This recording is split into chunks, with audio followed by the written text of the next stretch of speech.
We would treat a triangular fibular cartilage complex.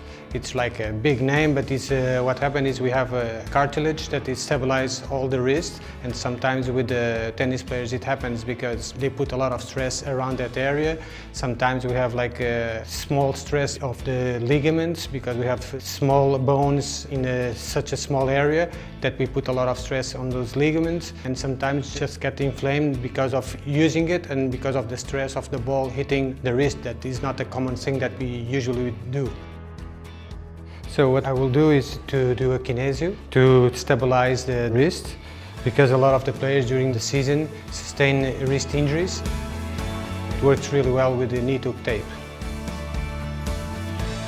So I'm just cutting to round the corners to prevent the blisters.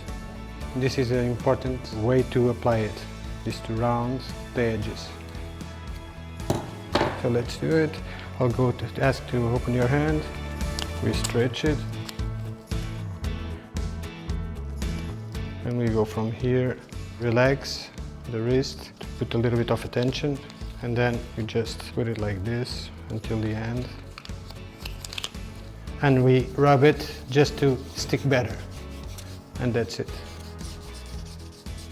So the point is to increase the blood flow and to stabilize and protect all this area. That's the main goal for the player when he's playing, and most of all it is not going to restrict the movement, it's just to give an extra protection. The quality of the tape is really good and it helps a lot.